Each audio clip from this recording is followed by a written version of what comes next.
On this episode, we discuss a bunch of Android apps being called from the Play Store. Chris rounds up a bunch of Xbox Series X news, and we say goodbye to an infamous Rocket Man that previously we've spoke about on this show. Plus, we briefly cover Google Chrome versus Chromium Edge and Netflix having a new top 10 feature. This and more in this week's show. I'm David S. Dawson from the Intellectual Podcast, a show that spotlights creatives from all walks of life, part of the Gonna Geek Network, just like the show you're checking out now. Shows on the network are individually owned, and opinions expressed may not reflect others. Find other incredibly geeky shows at GonnaGeekNetwork.com.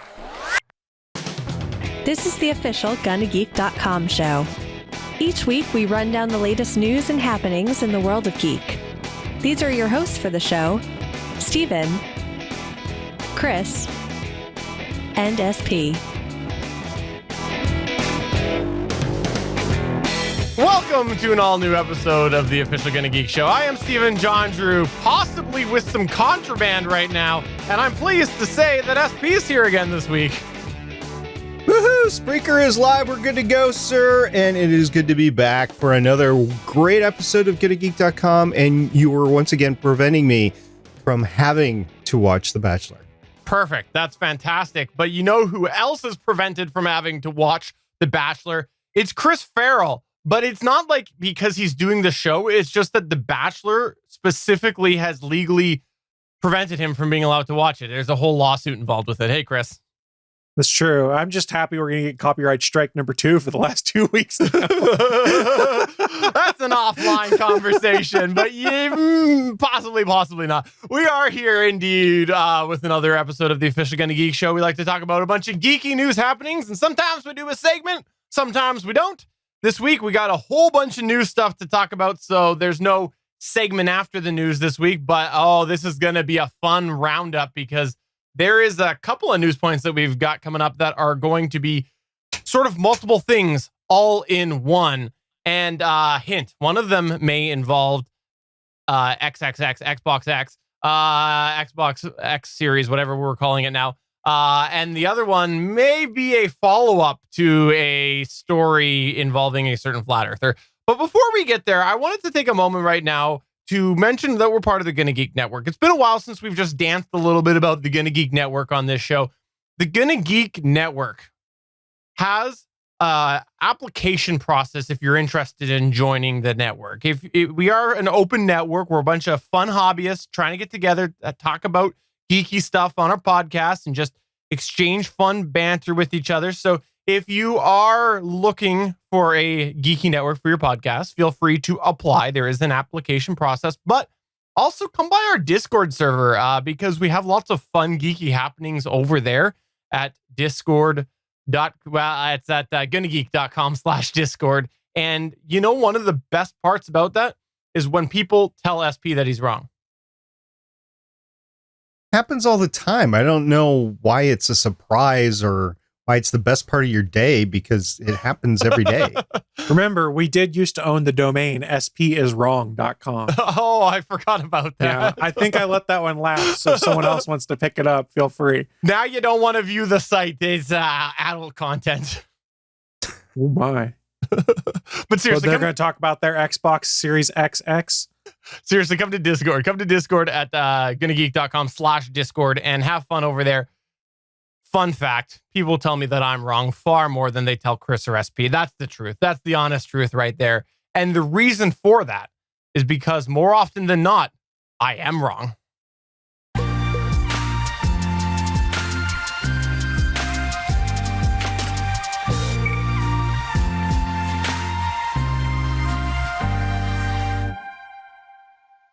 Chris Farrell, do you know what I'm not wrong about? Your love of Apple. That, as well as my love of Android. I love both. I love them both almost equal. You love Windows more. Windows Phone no. 10 or whatever. I love Apple like almost more than I love Android. And Windows is just far down below. It's just the truth. It's the reality because I love Apple. Apple's the greatest products ever made. Do you love Apple more than you love Windows Vista? Oh, what about Windows ME? Oh, I love Apple more than both of them combined. Wow, that's a lot of love. I know. That's a lot of love. When I am sometimes feeling a little bit risky, I'm feeling a little bit like maybe I should step back from this Apple ecosystem. I like to dabble in Android. Like I mentioned, I do like Android quite a bit as well.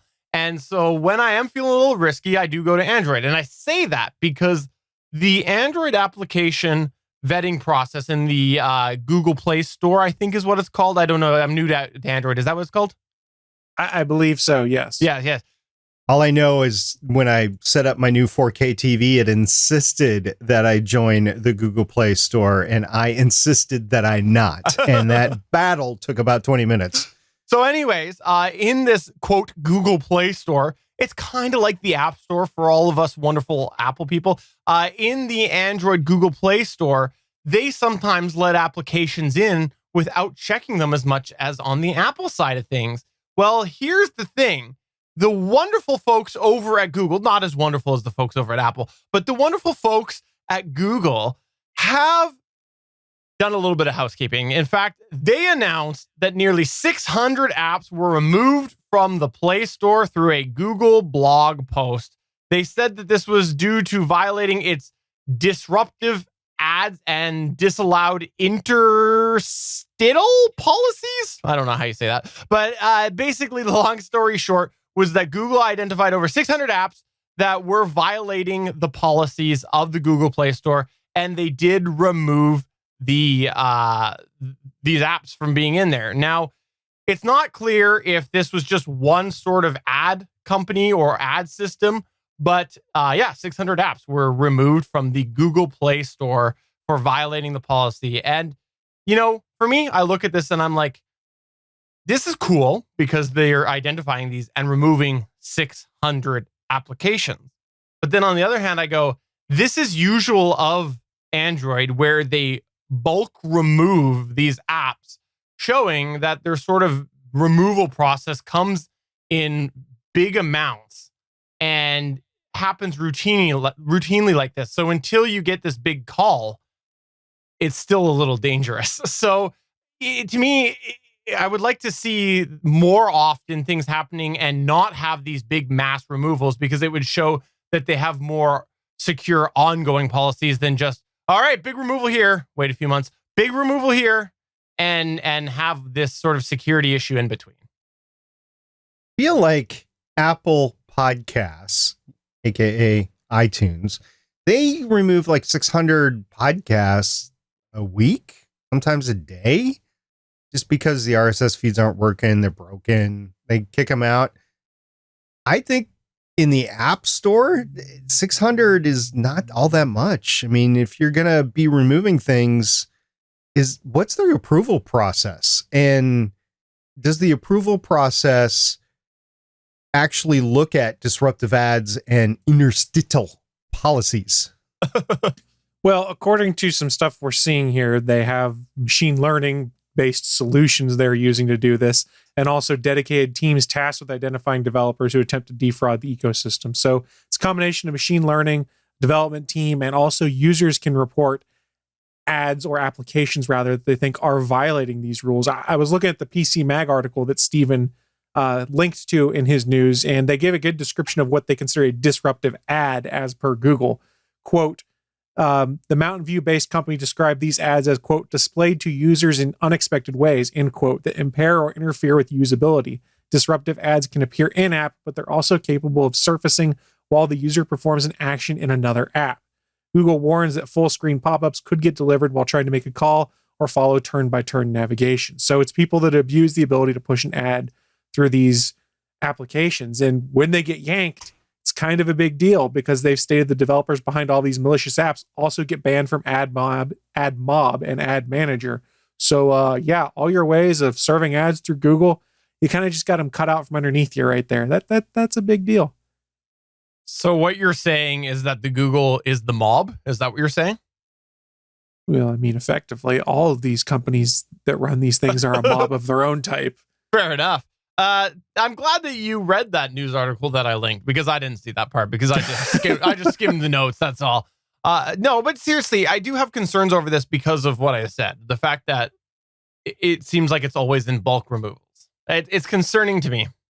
But the thing is here, we're not talking about ads that were damaging to you, that were leaking PII, anything like that. We're talking about apps that abuse the ad serving capabilities.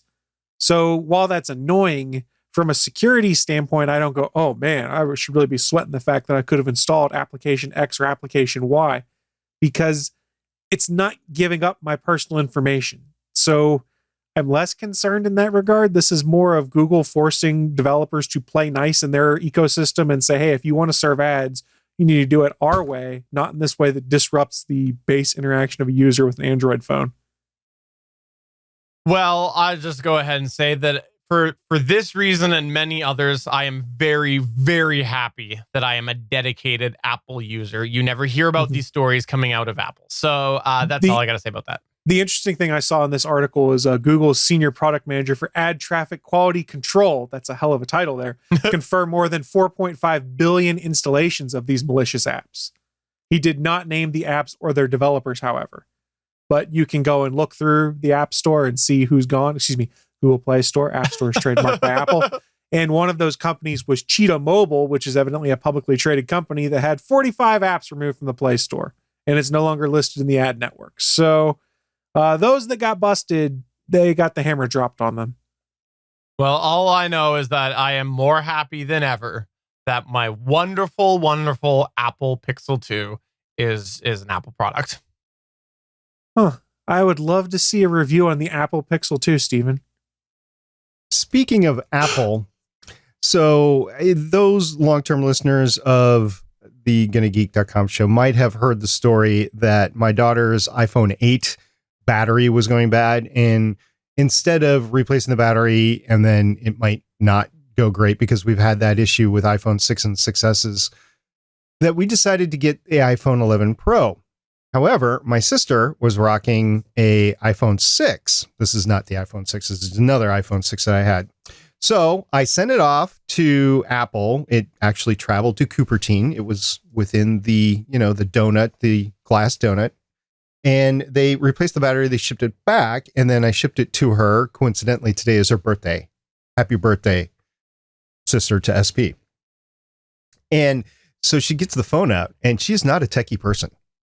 Not at all. And she's like, well, how do I change out my phone? So I'm trying to talk her through tech support over the phone on how to transfer her phone to the new phone. We were able to do it through the Bluetooth or the Wi-Fi or whatever, however it does it, one of those things. And then she's like, well, how do I activate the phone? Now, how over the phone do you describe taking a safety pin, putting it into the little notch where the SIM card is, pushing down, taking the SIM card out of her old phone, and then I just dropped it, and then putting the SIM card into the new phone?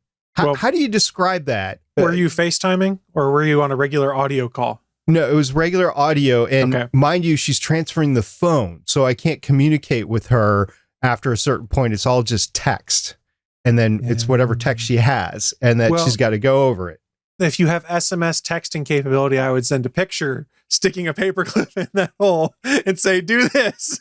So that's what I tried to do. I tried to take a video of me sticking a pin in the SIM card hole. And do you know how hard it is to do one-handed, to do the SIM card thing? I'm sure. Right there, right? That's the one that you put the pin in. Is that correct? No, not the 30 pin. Well, you could, but then you would get a little bit of a jolt. So just to make sure that nobody's in suspense for a week, she did, in fact, figure out how to transfer the SIM card over. And then she didn't even have to call her carrier, which was T-Mobile, by the way. My phones are Verizon. Her phone is on T-Mobile, and she was able to make that transference without doing anything with the carrier. So I'm a little worried about that, but she's got a new phone now. So there. Well, I just got to say, from one Apple user to another, I had confidence that you were indeed going to solve that problem, because let's be honest, us Apple users, we're just a little peg above the rest. What is that, an iPhone 3GS? It's an That's iPhone. a 4. Is an And- iPhone 4 with an iPad original. iPad 1. iPad 1, yeah. Which so. is not even officially supported anymore. Does it even turn on? For the audio listener, I was holding up Apple technology and caressing it. Something that is rare, very rare. But if you want to check that out, What are you can. talking about? Right, You're the Apple guy GonnaGeek.com/show. now. Yes, right. I'm the Apple guy now. Let's go ahead, though, and move on to something that is a little more somber. It's a follow-up to someone we've talked about previously, right, SP? Yes, it is a both pleasure and it is with great regret that we have to have this story. There's 2 versions of this story that are out now because it has been a couple of days. But the first one is about our flat earther pal, Mad Mike Hughes. He was more of a daredevil than a flat earther, but he was a flat earther. He launched last week and he did not survive the launch. Yes, he did die in the launch attempt. So here's the news story that I pulled from space.com, and it was written by Tariq Malik. Daredevil Mad Mike Hughes died Saturday, February 22nd, during his latest attempt to launch into the sky in a homemade rocket powered by steam. Hughes was 64 and was attempting to launch the rocket to 5,000 feet into the air from a location near Barstow, California, in a rocket he built with partner Waldo Stakes. I do not know if he actually launched from his converted RV, but that's what he did the last time. The Science Channel, which was filming the launch attempt as part of the future documentary series Homemade Astronauts, confirmed Hughes' death to space.com. Hughes has repeatedly tried to launch homemade rockets and actually did a launch earlier in 2018. During that flight, he reached a maximum height of 1,875 feet. And during that launch and recovery, Hughes suffered compressed vertebrae, but still aimed to launch even higher. Attempts to launch this current steam rocket in August of 2019 were prevented by a faulty water heater. Yes, he bought a water heater off of eBay, I believe, or maybe Craigslist, and it just didn't work, and therefore he couldn't get any steam. Hughes and Stakes made up one of 3 different teams working to build and launch their own rockets while being filmed for the Science Channel's Homemade Astronaut series. The teams were shooting to get as close as possible to the Kármán line, which is a boundary about 62 miles above the Earth that dictates the Earth from space. The Science Channel series is being produced by World of Wonder. It is currently in production and will premiere sometime in 2020. You know, I feel like it was just yesterday that you were talking about the water heater, but I guess that was a while ago now, hey? That was back in August. Yeah, that's 4 or 5 months ago. Yeah. Yeah, you've talked about him a few times. Obviously, the loss of all life is sad, but I have to say, like, you know, I think we predicted that this was going to happen. Unfortunately, when you have someone like this that is constantly pushing personal, I don't know, safety concerns like this, you're kind of your odds are stacked against you. But the thing that I found really interesting about this specific thing was I remember hearing about the previous launch and where he hurt himself and whatnot. I think you talked about it on here. I was surprised to see him go again after that because I remember, I think when it happened, we had said, well, I guess he's done now because it sounded like quite a serious injury. But Steven, if the Science Channel is going to come document it and give you a platform for the ridiculousness that you want to talk about, you're probably going to do it. So there's a question here that's been going around Twitter, Facebook, Reddit, things like that of Science Channel was giving him a platform. What kind of responsibility does Science Channel play in this?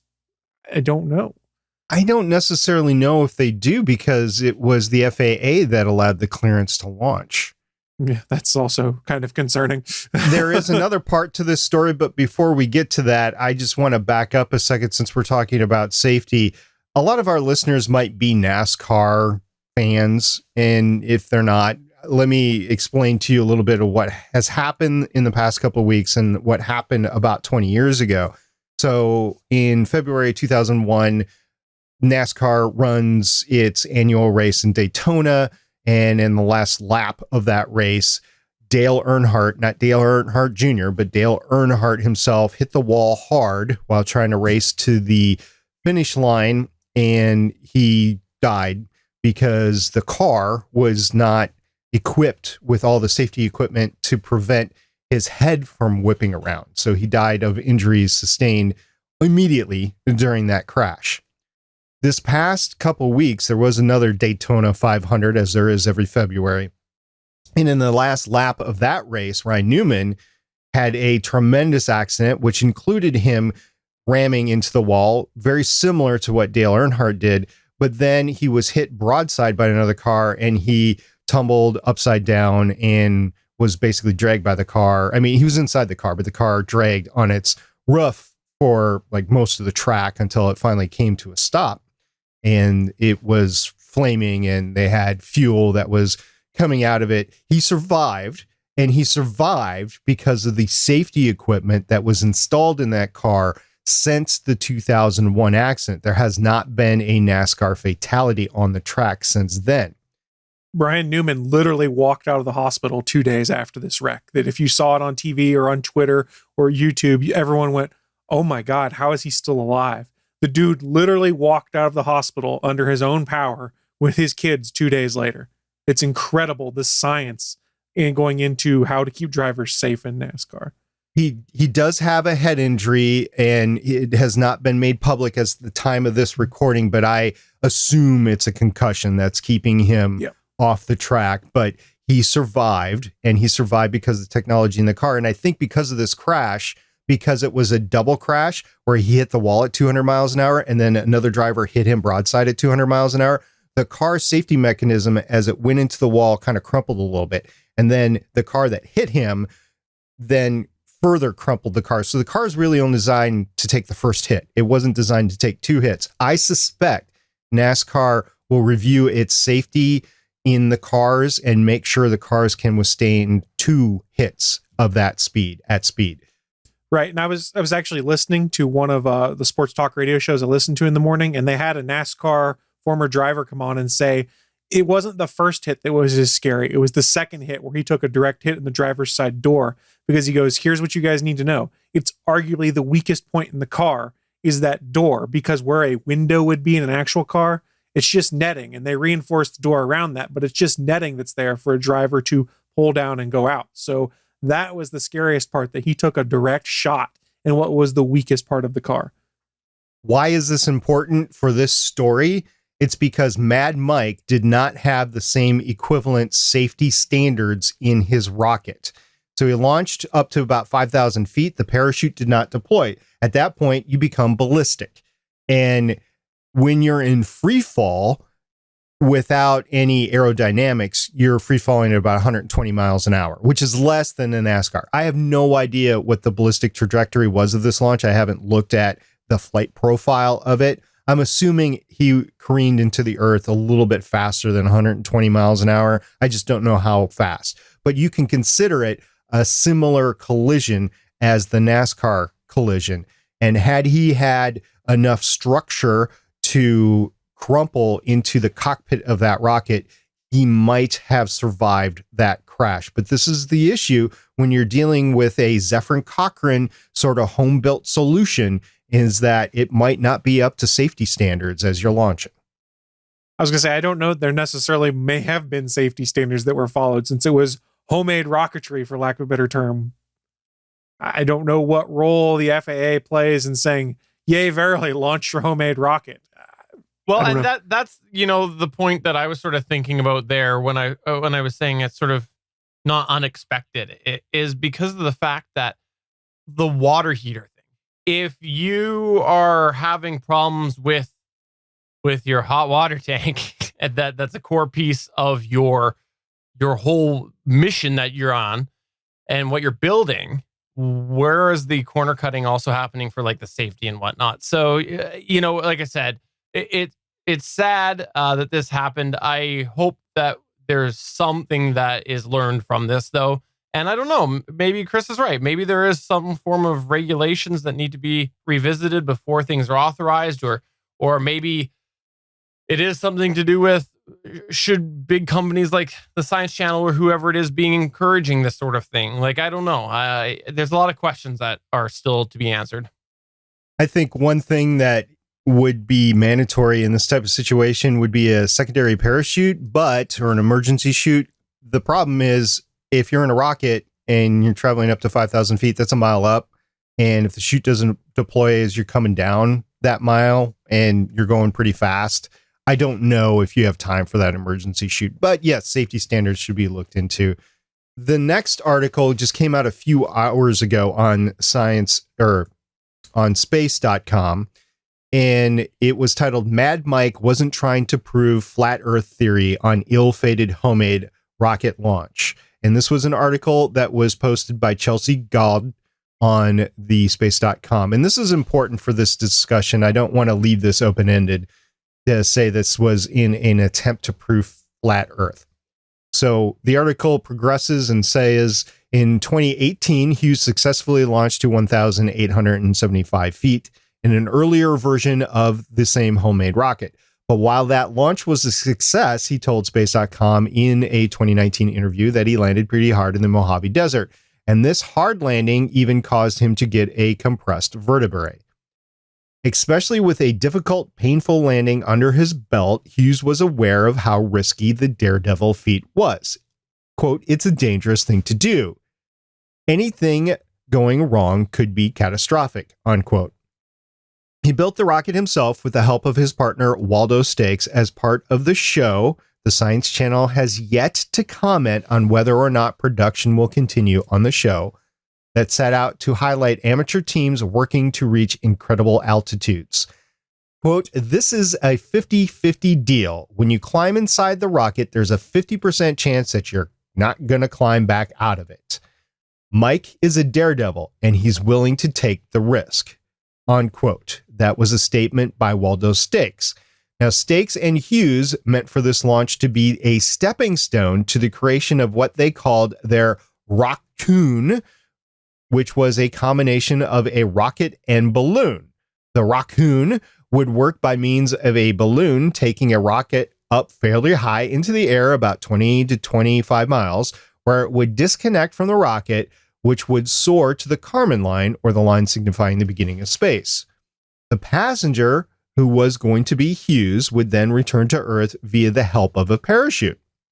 Now, in a 2017 documentary about the daredevil entitled Rocket Mad Mike's Mission to Prove the Flat Earth, Hughes stated, quote, I am not going to take anyone else's word for it, or NASA, or especially Elon Musk with SpaceX. I'm going to build my own rocket right here, and I'm going to see it with my own eyes, what shaped this world we live on, unquote. However, in the 2019 interview with Space.com, Hughes clarified, quote, although I do believe the Earth is flat, this was never an attempt to prove that, unquote. Quote, this flat Earth has nothing to do with the steam rocket launches. It never did. It never will. I'm a daredevil, unquote, he added. He additionally shared that he wanted to launch, quote, to inspire people, unquote. And yes, I could see somebody taking a converted RV, and if you've ever seen it, it's not polished. It's not something that looks like it's from a corporation like SpaceX. It looks like it's from a dilapidated RV park. And slap a steam rocket on it with a water heater from Craigslist. I mean, if you think that that is homemade hobby rocketry and it will inspire people, yeah, it actually might inspire people. You know, I watched the movie The Rocket Boys, and that is very similar to my own origins, so I can see that sort of stuff. But you got to take a step back. The Rocket Boys was never about launching a person. It was just about the science behind rocketry and getting a rocket high up in the altitude at a high school student level. It was not about launching a high school student high up in the air and then the safety factors of it. So yeah, I hope he inspires people. I hope he inspires STEM. which is the science and technology and engineering sort of schooling and professions in people. I hope he inspires people to be adventurous, but I also, in his last flight, I hope he inspires people to look at the safety factors as well. We've seen safety be a prime concern in the Boeing and SpaceX manned space flight capsule development here, and we've seen things go wrong, and we've seen things goes wrong without a human on board. Unfortunately, Mad Mike was on board here. I just wanted to make sure I put that second article in to say this rocket launch was not about the flat Earth. And although we poked a lot of fun at flat earthers on this show, and yes, the Earth is not flat, it wasn't about the flat Earth. I think it was a sideshow. It was something that got him press that probably wouldn't have gotten these rocket launches press before. So we all know that the Earth is not flat, but we do know that it's shaped like an echo dot. We do know that. I'm pretty sure that the Earth is not round, but it's not flat. It's like an echo dot. Look, all of his flat Earth opinions is probably what brought Science Channel right to his door to be like, hey, we want to be involved in televising this circus on TV. Mm-hmm. The Earth is like a pear. And yeah, you're right about Mad Mike, Chris. It was just a publicity stunt I mean, he's 6. And the other thing is he was 64. I mean, 64-year-old retired people, they can do whatever they want. And who did he hurt? Just himself, unless he inspires the wrong type of person. You said that when you're 64, you're old, you're retired, and you can do what you want. Can you also play Xbox? Why, sure, Stephen. Anyone can. Gaming is for everyone, and gaming is inclusive. Perfect. Well, I'm glad that you have some Xbox stories then right now. It's Xbox story time with Chris. So this morning, Phil Spencer, the head of Xbox, posted a blog post that was entitled, "What Can You Expect from the Next Generation of Gaming?" where he laid out Microsoft's upcoming plans for the Xbox Series X. That is their new next-gen console that will be deploying this holiday season. Now, we were expecting a lot of these reveals to come around E3 this time of year because, hey, Sony's not participating in E3 and Nintendo is presumably not launching a new console, so it's Microsoft's show. But instead, Phil Spencer gets out ahead of things and started dropping some knowledge on what's coming with the new console. So let's go through what was in the blog post, talk about hardware, some of the cool software things that are coming up, and what it could mean for gamers overall. So in regards to hardware, he talked about including a custom processor leveraging AMD's latest Zen 2 and RDNA 2 architectures.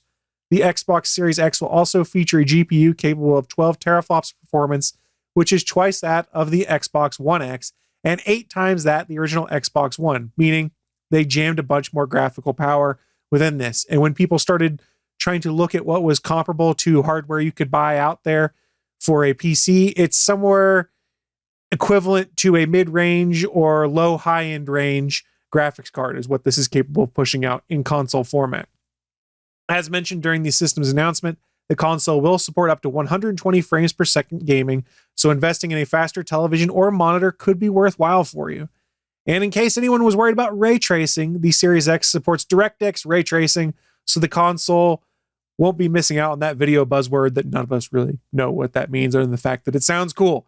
But let's get past the hardware. Let's talk about some of the cool features that they announced that would be coming to this. The first of which is something called Quick Resume, which will allow players to suspend multiple games at once, resuming on the fly with no loading screens. Meaning, I pause my game of Mass Effect, I close the Xbox, I play 2 or 3 other games, I say, oh, I want to play Mass Effect again. I hit a button, I go up, it launches Mass Effect, there's no load screens, I'm right back into where I left off with that game.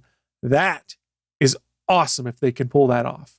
There's 2 reasons why it's awesome. Number 1, that sounds like a wonderful feature to have because I love Quick Resume on all sorts of things. But number 2, it's called Quick Resume, and as we all know, Apple had a product called QuickTime, so they both share the word quick. Thus, it's fantastic inherently. See, my issue with this is it's Quick Resume, but if you have to download an update when you resume, it's going to take a day and a half.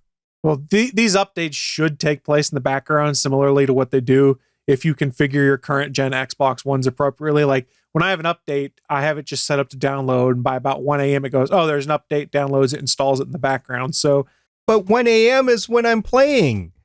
well, you could probably schedule it for whenever you choose for it to occur. I don't know how flexible that system will be, but they do, all the current consoles do software updates in the background. So I'm not sure how much of a problem that actually is, but you do raise an interesting point of how a software update would impact a quick resume if you were playing a game that had a patch that was issued to it. Fair point. I'm looking forward to this next generation console and the graphical horsepower that's on board and everything else. I still have an Xbox 360, actually two, hooked up to systems in the house. I still play Mass Effect and Halo on them, although I play them on the Xbox Ones. And I'm looking forward to what this next generation console is. I'm wondering how long this next generation console is going to be on the market before they go to the next generation, because Xbox One came out after a long-standing Xbox 360 run.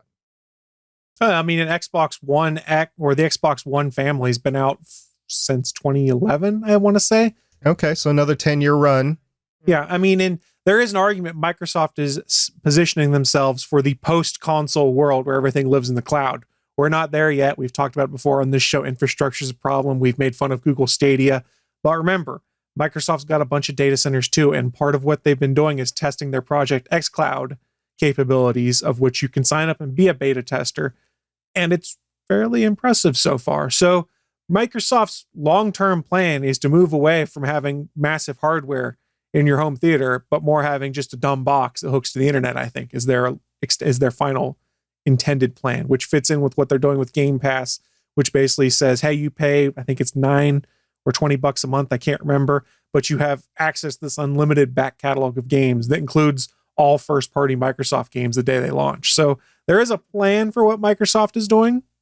I just don't think we're seeing it all yet, because they're a few steps ahead of where people are thinking about conventional video game consoles. In this dumb box, does that mean that Steven's going to be shipped to your house in a box and then you have to put it on your entertainment system? We'll call him Awesemo, just like in South Park. You know, there's an SNL skit that tells all sorts of things about what's inside the box that I've got for you, SP. Oh my.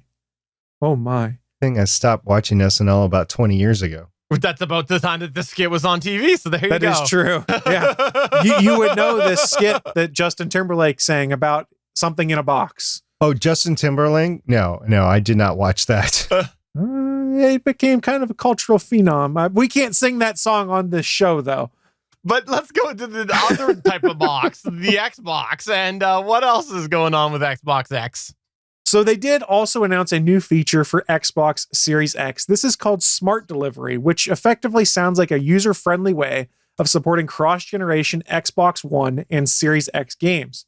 Smart Delivery, quote, empowers you to buy a game once and know that whether you're playing it on the Xbox One or the Xbox Series X, you're getting the right version of that game on whatever Xbox you're playing on, end quote, said Microsoft in the blog post. So the point of Smart Delivery is that users can purchase a title once in order to play the best available version for whichever Xbox console they choose to play on.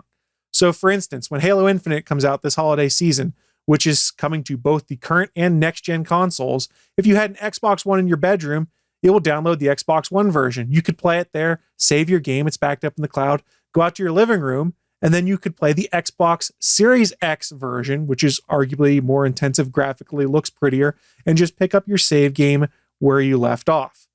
This means that cross-generation first-party games will essentially be cross-buy. You can buy a game once and play it on any Xbox console you have in the house, be it Xbox One or Xbox Series X at no additional cost. This is kind of cool. Because remember, one of the problems we ran into with this last generation is everyone put out games for the Xbox 360, and then the Xbox One came out, and you could buy literally the exact same Call of Duty game for $10 more.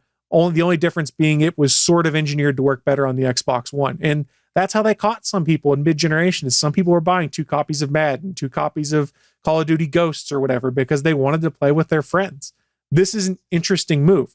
And Microsoft has essentially said every first-party game that comes out from Microsoft Studios, this is going to be how they present it. You can play it on any Xbox, and it will be part of Game Pass as well. So that means Halo Infinite, when it drops, if you're a Game Pass subscriber, the day it comes out, you can start playing it as part of your subscription. Instead of dropping $60, it's part of your monthly subscription, and it'll play on any version of your Xbox. Well, any version of the Xbox One and Series X family. It will not go back to the 360 and the original Xbox, obviously. That's a cool idea, and I got to give them credit for this and some of the other things that they've done actually in the past with their game distribution, first party games. I really like this. I think that this is a problem that you run into at the onset of a new console, because you do see people who do still have a big bunch of friends with the previous generation, because not everybody is able to upgrade or wants to upgrade right away. And so you got people who are wanting to adopt the new game on the new platform, but they also don't want to lose their fun with their friends. So they got to buy both. So this is great. And I think also right in line with that cloud idea that you were mentioning that they're building towards. I think that this is exactly them getting those dominoes in a row. Right. And so like I mentioned, smart delivery is going to apply to all first-party games. They did open it up so that third-party developers and publishers can, quote, choose to use smart delivery for titles that will be released on Xbox One first and then come to Xbox Series X later, end quote. So what does this mean? Third-party games could be like, hey, you bought this game on Xbox One. Well, now the Xbox Series X came out 4 months later. We're going to use smart delivery and make it so that you can play the exact same game, but with the graphical enhancements on the new Xbox. And why is this important? There's a little company you guys might have heard of called CD Projekt Red, the makers of the Witcher series, but also the makers of the upcoming Cyberpunk 2077 game that a lot of people have been excited about. They posted a tweet on Twitter, obviously, where they said, gamers should never be forced to purchase the same game twice or pay for upgrades. Owners of Cyberpunk 2077 for Xbox One will receive the Xbox Series X upgrade for free when available. So other companies can jump on this as well, meaning if you buy a game before the new console generation comes out and they then choose to make use of smart delivery, you then get the upgrade at no additional cost. It's similar to what we've seen with the Xbox One and the Xbox One X upgrades, where developers could optionally put out additional 4K graphics or updates that you could download for those consoles to make things display better. And they're kind of extending that model here.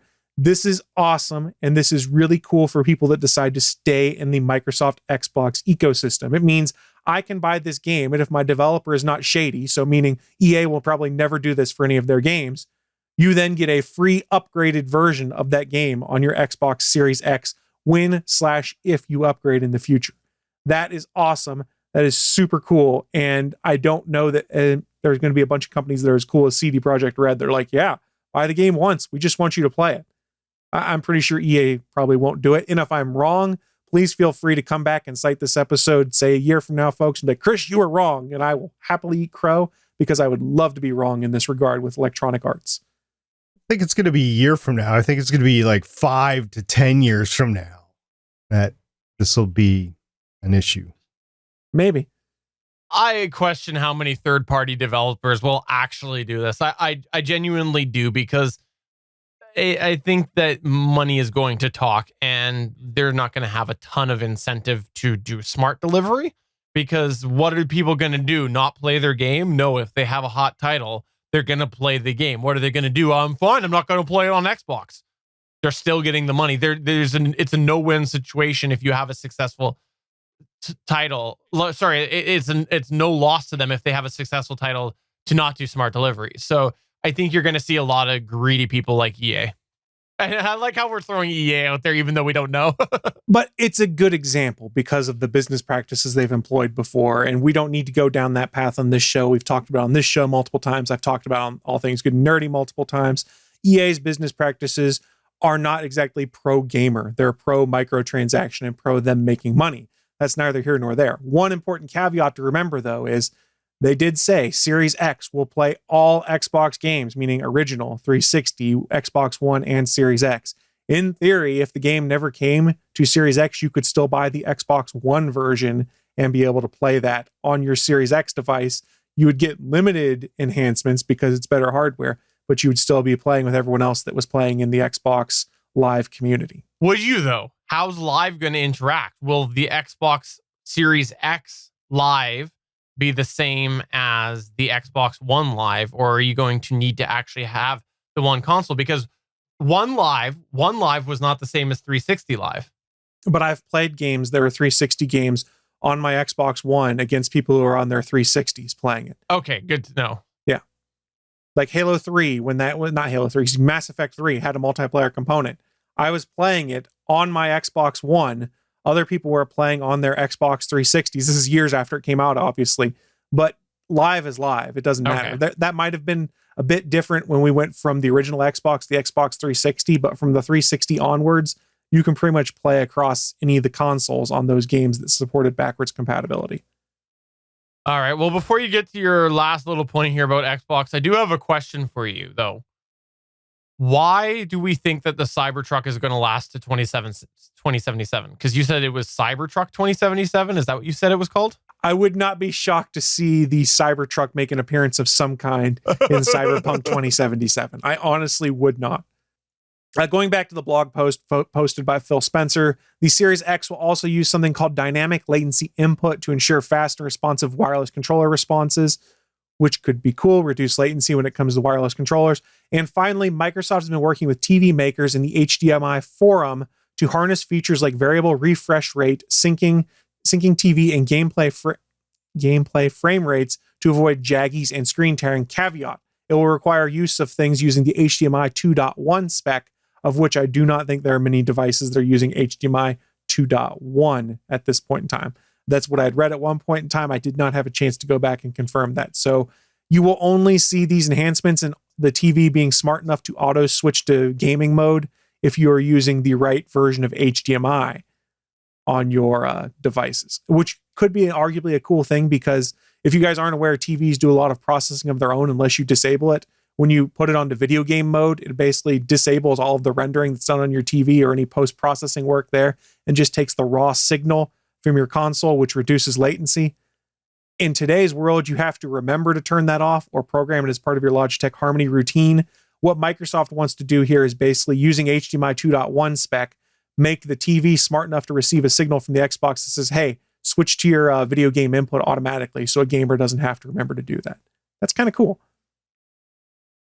Well, I have to say that I'm excited about this, but I'm not sure when I'm going to buy it, because it looks like it's going to be quite a nice thing, but it's probably going to be pretty pricey. I'm from what it took you until last year to buy an Xbox One. It's true, but I also wasn't into gaming with kids before, or without having kids, and now I've got kids that are into gaming, and I hardly ever play it. And when I got it, I said that I got it mostly for the kids. So gaming's more on my mind now, because I used to be a gamer, but every time I tried to find time to be a gamer, I always had other things I wanted to do. So with having kids, it's a little bit different of a priority. And people at Geeks.live, I did run a bit of a poll, and the question was, are you going to get an Xbox Series X?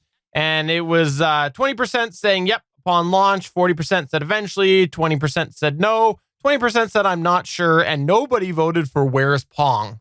That's disappointing. So in all honesty, if you were in the market for a game console and you have an Xbox One right now, I don't think there's a great rush to upgrade at launch, considering Microsoft has made a point of saying all first-party games will play across the Xbox family. If you've got an original Xbox One or you're ready to upgrade, sure, go for it. But there's not really, and this is where people get really confused, there's not really a compelling reason to be like, oh my God, I have to buy this on day one. When some people look at that as a huge flaw to Microsoft's plan, and I guess I could see where they're coming from. From my point of view, I'm looking at it more of, this is a gamer-friendly move, which is, hey, if you want to play Halo on day one, you don't have to buy the new Xbox, because, let's be honest, it would be a system seller because it's Halo. They're making it so it plays across the entire family, and they continue to build this library of games through the Game Pass subscription service. That is Microsoft's big differentiator going forward. You know, the bigger concern that I have, nothing to do with that cross compatibility, is the xCloud, because of the fact that so far, favorable reviews overall. We've been seeing Microsoft over the last couple of years shift their pricing model to be more subscription based, and they're taking a bit of loss to get people into that. Probably a loss compared to what they were getting before. But we are seeing them make some specific chess moves here to work towards this. And if you're like, let's say we're 5 years off from them having a reliable cloud version. And I'll be honest, I think 5 is far. But let's say that it's 5 years off. Do you really want to put your money into this right up front when you only got to bide your time for 5 years before we're into this new thing? Yes, there are dedicated gamers, but when you look at all the variables, I think there's some people who would be waiting. And again, I think 5 years is far for compared to what we're seeing. So it's interesting. Microsoft does understand there's going to be people that are in that same train of thought. I couldn't get the words out there for a second. And we didn't talk about it on this show. I thought to have it as a news point, and I never brought it up. But just in passing, did you guys know they were doing a hardware and Xbox Live subscription model that you could do?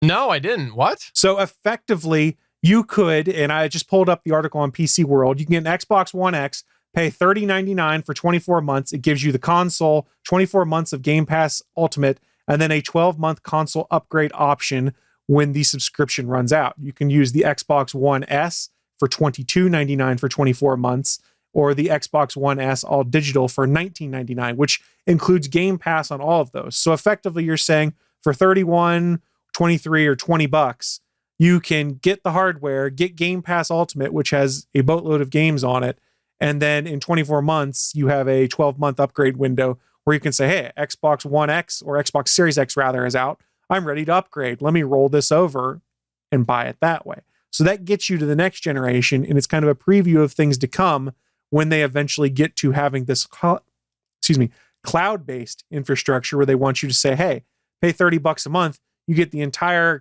back catalog of Xbox games, and you can play it wherever you are and whatever device you have.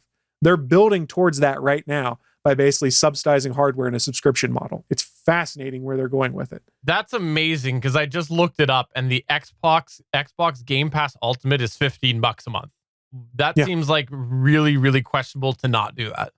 And then you pay an extra $15 a month for an Xbox One X if you wanted to, for instance. So $30 a month, you get their best console until this new one launches with Game Pass Ultimate that includes all first-party Microsoft games and a boatload of back catalog games from Xbox One, Xbox Original, and Xbox 360. It's a very interesting model, and I can see where they are building towards this in the future to go. I am very excited where Phil Spencer is taking the Xbox division at Microsoft right now. SP, what's your thoughts on this? On the subscription specifically, it sounds a lot to me like what a lot of people have transitioned to do with their cell phones, where they go into the carrier for a 2-year, 3-year deal, and they pay off their phone, their $1,500 phone over the course of 2 years. It sounds very similar to that. And at the end of the 2 years, they have to get a new phone. So they're right back into that subscription model. And I think there's just a bunch of things in life right now that people are wanting to do that because they just can't keep up with the tech refresh out there. I in the last month, bought my first 4K TV. I still have some CRT TVs in the house. Do I use them? No. But it's very difficult to keep a household of brand new tech, from cars to phones to TVs to digital assistants to computers, and buy it cash on the dollar. So I just think that especially this younger crowd, which might not have the cash available for a $500 to $1,000 gaming system, I just see this as taking off because they're already used to it with phones. And TV and streaming and stuff like that. Everything is in this model, like you were mentioning. My Netflix is this way. My cable television is this way since I transitioned over. This is the model people are getting used to, and they can say, hey, I don't care about this service. I'll cut it off. And then they can pick other things up. It's interesting. I'm curious to see whether the other companies kind of adopt something similar to what they're doing with with Xbox's all access subscription.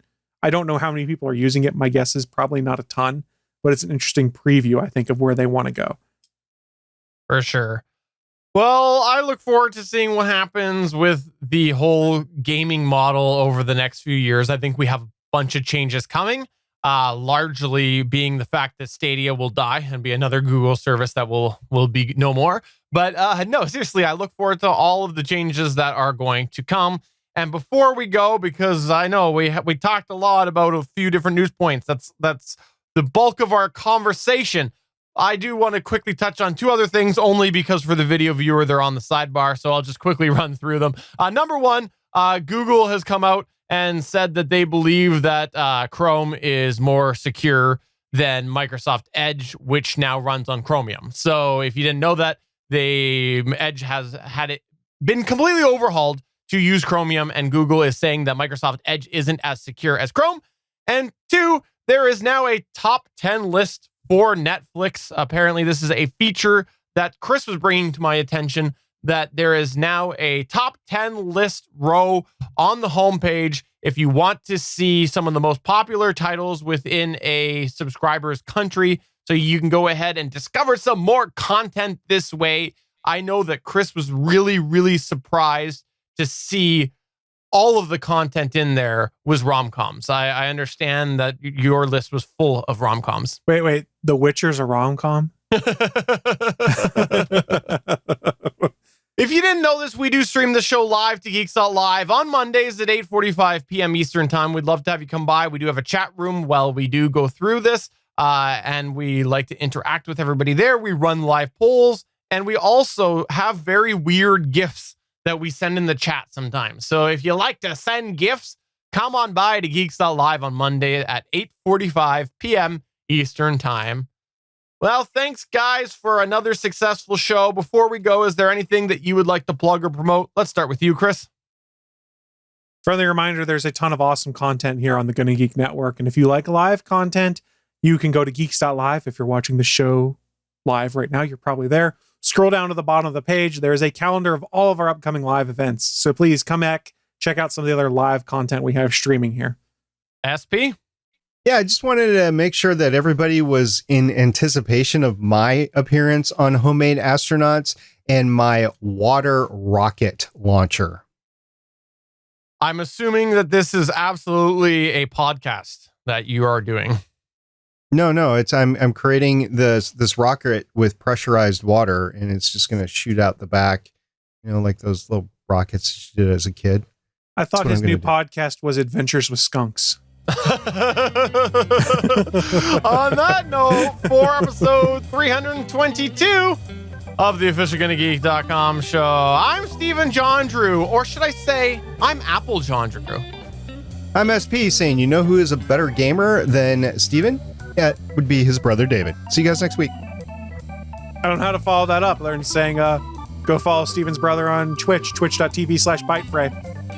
I'm so glad that you specified on Twitch, because if you said follow my brother, very, very odd. Bye. Bye.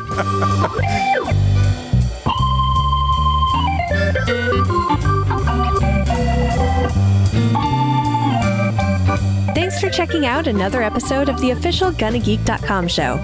If you like the show, please give us a 5-star review in Apple Podcasts or a thumbs up on YouTube. You can always join us for our live recording sessions, which stream Mondays at 8:45 p.m. Eastern at www.geeks.live. And remember, you can find our full back catalog at GonnaGeek.com/show. If you're itching for more geeky content, check out other shows on GonnaGeekNetwork.com. Voice work was by Emily Prokop of the Story Behind podcast. That's it for this episode. We hope to see you back again next week.